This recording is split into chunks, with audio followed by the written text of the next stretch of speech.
Assalamualaikum warahmatullahi wabarakatuh. Bapak Ibu guru hebat, kembali lagi di Sailingua Channel, berbagi informasi seputar pendidikan.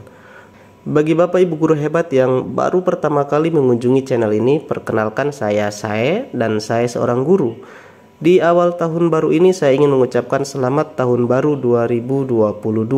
Semoga di tahun ini apa yang dicita-citakan, khususnya Bapak Ibu guru hebat dimanapun berada, dapat segera terrealisasi.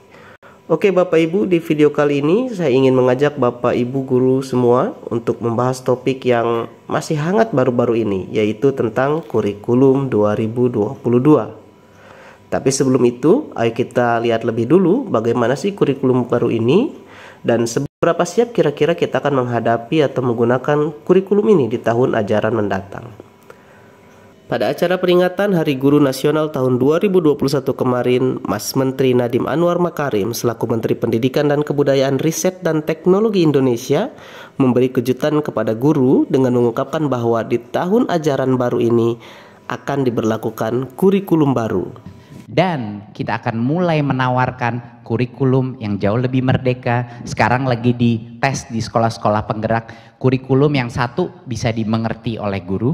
Kedua, fleksibel sehingga guru boleh mengadaptasi sesuai dengan kebutuhan dan kemampuan murid-muridnya. Dan ketiga, memberikan kesempatan untuk guru berkreasi dan berinovasi sehingga proses pembelajaran itu jauh lebih mudah.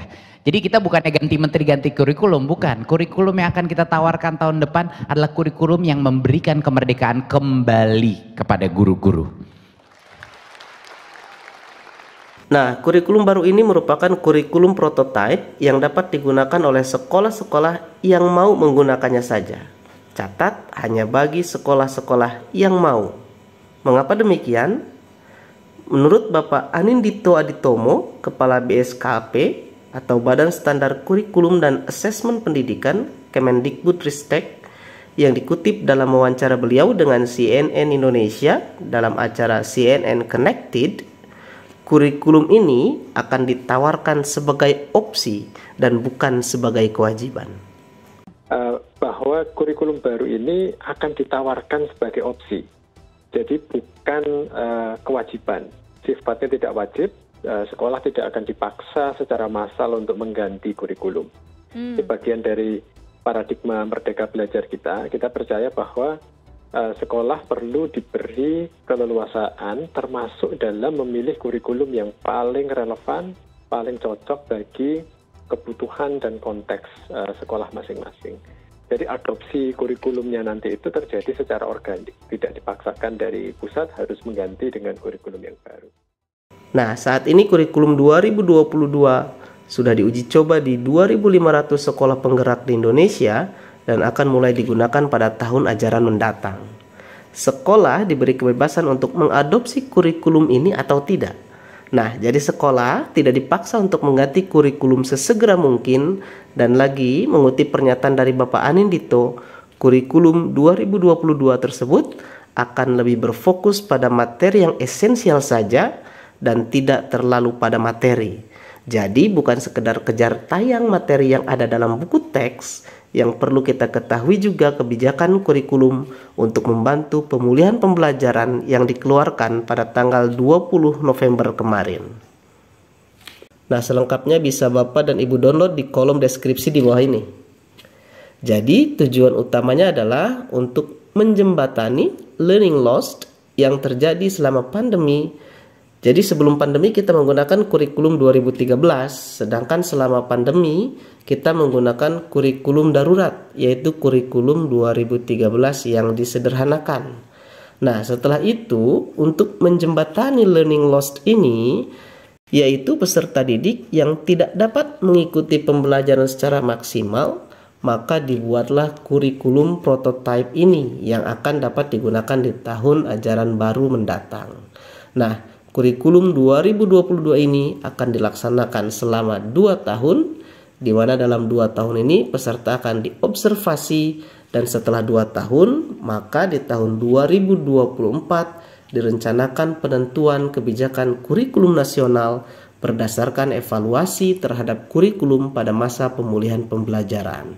Jadi tujuan utamanya bisa disimpulkan bahwa Kurikulum prototipe ini merupakan kurikulum yang akan diuji coba dan diobservasi selama 2 tahun mendatang dan memfasilitasi peserta didik yang mengalami learning loss selama masa pandemi. Di dalam pengembangan karakter, maka nantinya sekolah akan mengembangkan kurikulum yang pembelajarannya berbasis proyek. Nah, tujuannya yaitu untuk mengembangkan soft skill dan karakternya. Misalnya iman, takwa, gotong royong, akhlak mulia, kebinekaan, kebinekaan global, kemandirian, nalar hidup, kreativitas, dan lain sebagainya. Yang kedua, fokus terhadap materi esensial. Nah, karena kita fokus kepada materi yang penting dan sesuai dengan konteks kearifan lokal, maka diharapkan kepada para pendidik memiliki waktu cukup untuk pembelajaran mendalam dan bertujuan untuk meningkatkan kompetensi dasar seperti literasi dan numerasi. Kemudian yang terakhir juga fleksibilitas bagi guru. Jadi guru memiliki ruang yang lebih luas di sini untuk melakukan pembelajaran yang sesuai dengan kemampuan murid. Jadi tidak disatukan semua murid harus tahu A, B, C, D, E, tetapi guru diberikan kebebasan untuk mengembangkan pembelajarannya sendiri sesuai dengan kemampuan murid yang biasa disebut teach at the right level dan melakukan penyesuaian dengan konteks dan muatan lokal. Jadi pembelajarannya sendiri akan sesuai dengan kearifan lokal di mana peserta didik itu berada. Nah, dapat kita simpulkan bahwa kurikulum 2022 ini akan memberikan kesempatan untuk guru berkreasi dan berinovasi dan mengadaptasi materi pembelajaran sesuai kearifan lokal. Dan yang paling penting, proses pembelajaran akan menjadi lebih mudah. Selain itu, kurikulum ini juga sangat mengutamakan kompetensi. Salah satunya adalah pemindahan mata pelajaran informatika dari mata pelajaran tambahan menjadi mata pelajaran esensial atau menjadi mata pelajaran yang penting. Nah, zaman sekarang kemampuan informatika paling sangat dibutuhkan. Apalagi dengan peserta didik yang sudah sangat menguasai teknologi, bahkan kadang-kadang lebih menguasai dari gurunya. Tentu saja ini menunjukkan bahwa Kemendikbud serius menanggapi kemajuan zaman yang pesat di bidang teknologi. Untuk persiapan implementasinya, teman-teman pendidik tidak perlu khawatir akan kewalahan. Pak Menteri sendiri menjanjikan pendampingan secara reguler dengan menggunakan metode jarak jauh. Bahkan pihak kementerian sendiri akan mengembangkan platform pembelajaran yang akan mendukung aplikasi kurikulum ini nanti. Kedua, kita akan meluncurkan berbagai macam platform teknologi, bukan hanya bagi-bagi laptop dan proyektor terbesar di sejarah Indonesia, tetapi kita juga akan memberikan berbagai macam pelatihan online yang bisa diikuti guru-guru secara mandiri sesuai kebutuhannya, bukan belajar teori-teori doang, yang praktis dari guru untuk guru, relevan dan praktis. Oke, terima kasih Bapak Ibu guru hebat. Mudah-mudahan informasi ini bisa bermanfaat untuk Bapak Ibu dimanapun berada. Terima kasih. Assalamualaikum warahmatullahi wabarakatuh.